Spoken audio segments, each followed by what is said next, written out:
doing well. I think right, the expectation is to win ball games at the end of the day, and obviously it didn't fall in our favor. I'm sure there's going to be questions about situations we were put in, and I could care less about that. From a defensive standpoint, the job is to be an extinguisher, right? Some goes wrong, some happens, right? Just do your job, right? Force field goals instead of touchdowns. Force no points instead of touchdowns at the end of the day. I did think the guys came out with good energy. I thought we were a lot cleaner, and obviously in the penalty department, it's magical things that can happen when you don't have personal fouls after plays and you give yourselves a chance. Obviously, it wasn't good enough for us to win, and so it's always back to the lab every single day. But everything we want is still ahead of us. And so, although there's been a lot of growth through these 3 games, the goal is to continue to grow as we start off and play FAU this week. Any questions? What was so improved about the ability to stop the run in this game? I think guys just doing their job and their assignment and nothing more than that. I do think the first couple of weeks guys were chasing things, and just fundamental routine things that we typically make. Guys are jumping out of gaps. They're just not being fundamentally sound, and it got exposed. Things like that get exposed against good teams, And so, obviously, playing Penn State, right? They run a different offense than the last 2 we played, but I think these young men, they wanted to be a lot more fundamentally sound and detailed, and obviously that was a point that we harped on all week, and it wasn't perfect by no means, and I still think we have to be better and we can improve in a lot of those departments still, but I do think the arrow is headed in the up direction as opposed to downward.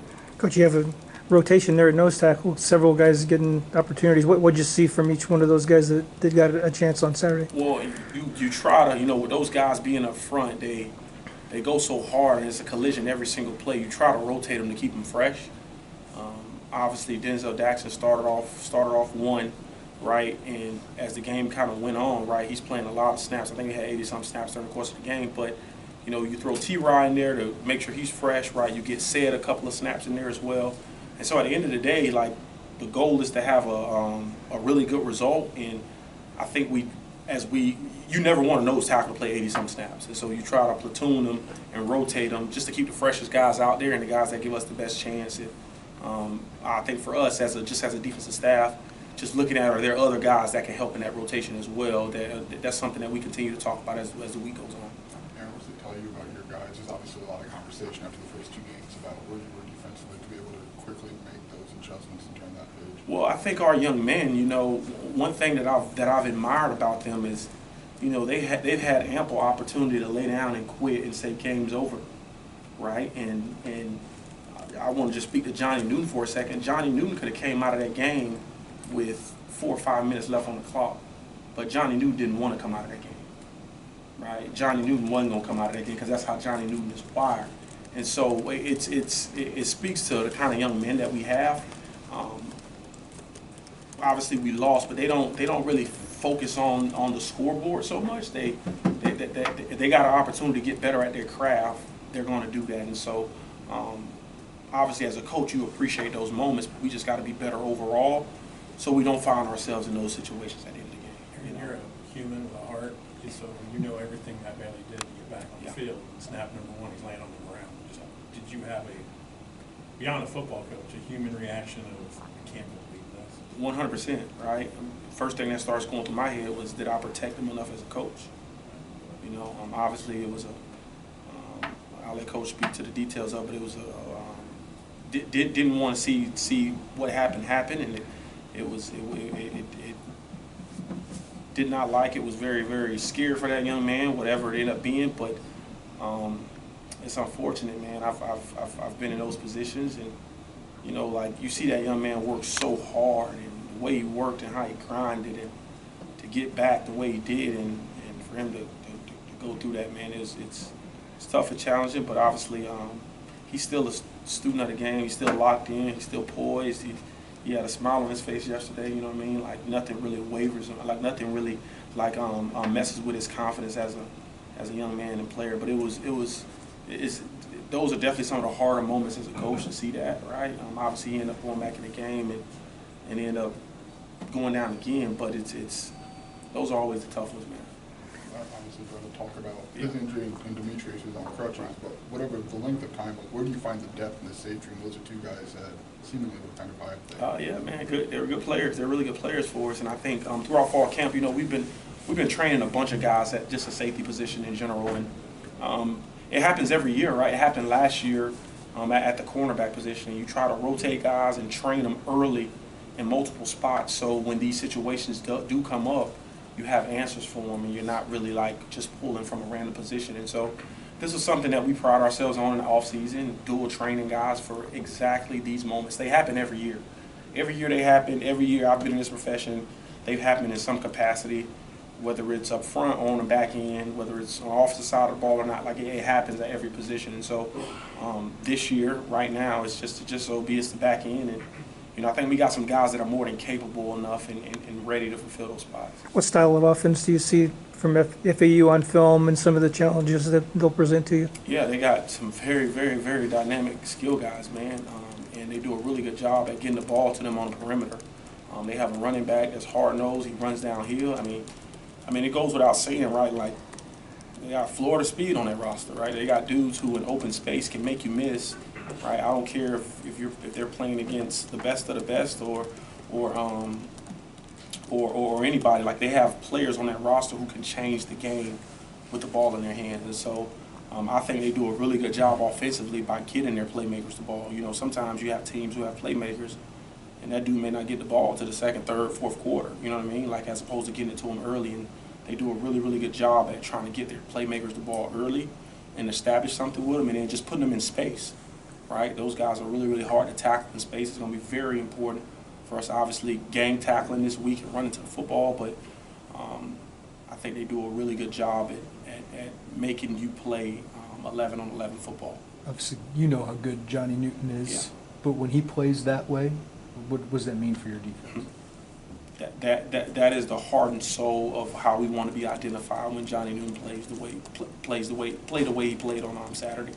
You know, Johnny is a very, very special player, and it obviously goes without saying. Like you guys see that, but that's how that kid works. That's how that young man works. Like, he don't have an off button. And what's crazy is he gets stronger the longer the game goes. And I've never seen nothing like it up front. We actually did an off-season study. You know, like a lot of interior D linemen get tired as the game goes on. He actually gets stronger, which is crazy to think about. But as he continues to play that way, we're gonna have a chance to win every football game. You know, obviously Johnny's a captain for us, he's a leader for us, and we need Johnny to show up like that every single weekend. How have you seen Alec Bryant progress? We've seen him make some more plays. What stands out to you about him? Oh, Alec Bryant, he's probably one of the most consistent guys, man. He just does everything right. He's in the right spot.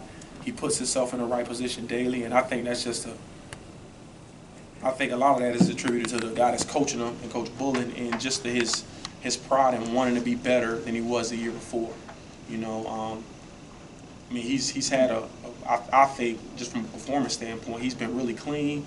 He's been doing all his job duties and responsibilities, and so it's like really good for a player like that to come along, because as he does, you start to feed him more, you know. And I think that with the rotation of those outside backers, right, you're going to continue to see that young man develop and grow in our system. What's it tell you about Clayton Bush, who stepped in when Matt was out, and obviously Matt comes back in, and now maybe Clayton has a bigger chance? Like, what's that tell you about his? Yeah. Obviously, it goes without saying, right? Clayton is a jack of all trades guy, man. Clayton, probably one of the more smarter players I've been around. He is very, very highly intelligent, and so for him to, I mean, he was at one drive he was at boundary safety, another one he was at star position, and the kid knows it all, right? Like, he's very, very intelligent, and for him to pop in and out when Bailey went down was just, it was vital for us. But we dual train Clayton in the off season for these kind of moments, right? You don't want to find yourself in a position where, right, you got a really good player, a player as talented as Clayton, not being on the field because he doesn't understand something. And so you just try to dual train him, right? You try to dual train a couple of those guys in the cardio. You got some of the cardio out there, just so that they understand the position and what we want out of that position. So if a guy does go down, right, there's not a scramble for trying to train a new guy, but a guy that's kind of already, he probably already knows it, maybe not to the extent that Bailey knew it, you know, just because he's had a lot of reps at it in the past, and so it's just continue to push those guys daily, and you know, I think with what we do, I think we make it easier than probably what most teams would see, you know, in terms of what we run and how we run our defense. So I think that allows our guys to play a little faster.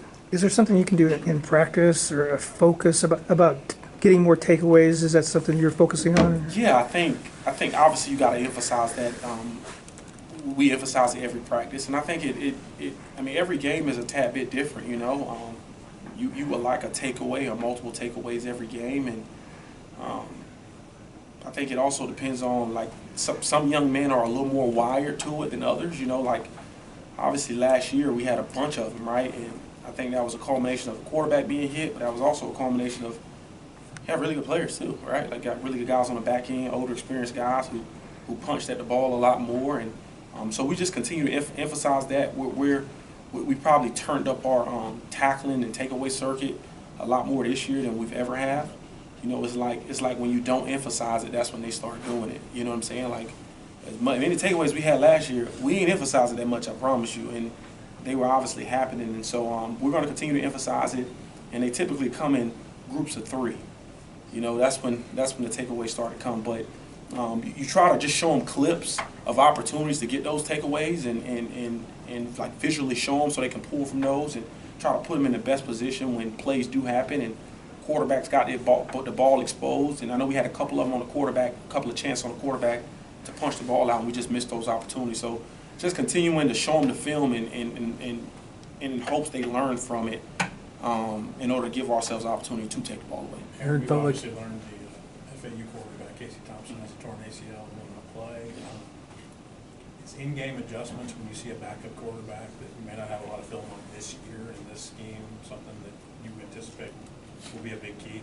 Yeah, I think when it happens in game, you know, I typically watch the backup quarterback every week just for situations like this. Obviously, we have a couple days in advance to kind of prepare for the backup, so we know a little more about him.